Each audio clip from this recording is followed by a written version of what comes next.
If you are a seafood lover, then this recipe is for you. Hi and welcome back to Garfin's Creation.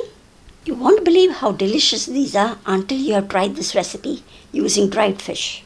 You won't be even missing the fresh fish anytime. The recipe is mentioned in the description box below. So let's get started. This is a dried surmai fish which I'll be using today. It's cut it into smaller pieces and I've used about 4 pieces here. This dried fish are preserved using a lot of salt. So to get rid of the salt and make these little fleshy, we'll be soaking it in hot water. Let them get soaked in the hot water for at least 30 minutes. After 30 minutes, we'll be cooking them. So just remove the fish out and do not use this water. This water is too salty and needs to be thrown out. So just discard that remaining water, and into this pan we'll be adding some fresh water. We will need to boil this fish for at least 10 minutes on medium flame. So I've just added half a cup of water and let this cook well. We'll also be flipping them in between.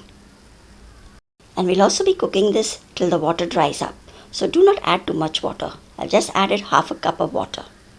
So approximately after 10 minutes, this fish gets cooked well and then you can let it cool down completely. We will be shredding this and also getting the thorns out of this. So once it is cooled down, just remove the thorns and shred this into smaller pieces.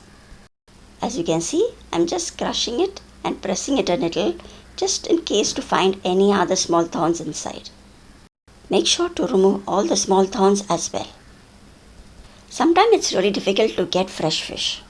So at those times you can use this dry fish and make a lot of recipes. I've also shared dry fish curry in green masala and also how to make pickles using dried bombills too. I'll be putting all the links on top and at the end of the video too.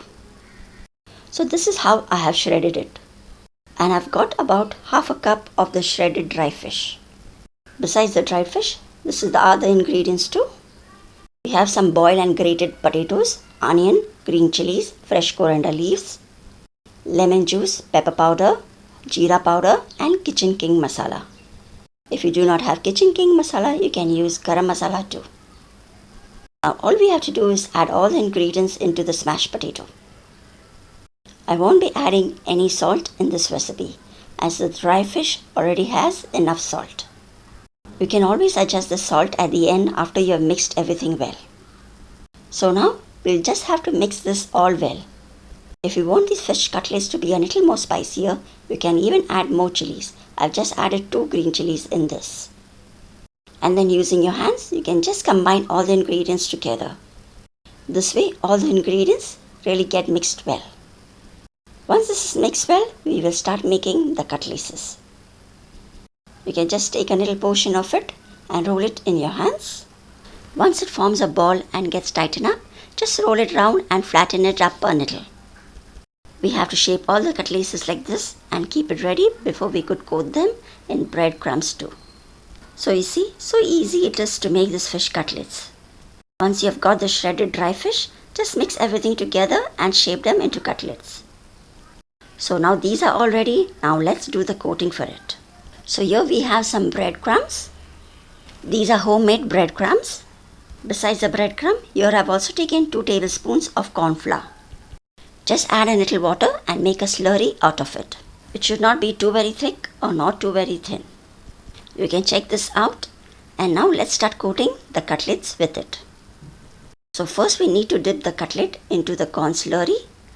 Once it's coated well, drain off the excess and then add this into the bread crumbs. Now next, coat the cutlets too well with the bread crumbs, pressing it lightly so that the bread crumbs stick to the cutlets. So this is how we have to make all and keep it ready before we could fry them. These cutlets are so delicious that you can also make them with fresh fish too. Just replace the dry fish with some fresh fish and the recipe follows the same. Using the same recipe, you can make some delicious fish burger patties too. Now once these are all done, let's fry them. I will be shallow frying them. So I've just heated a pan and added some oil into it. Then add the cutlets in and we'll fry them on medium flame. As everything is almost cooked in this, we do not have to cook it for very long, just till you get a nice golden brown on both the sides. These cutlaces will hardly take 3 to 4 minutes to get fried well. You can flip them in between till you get a nice golden brown on both the sides. And once done, you can just take them out.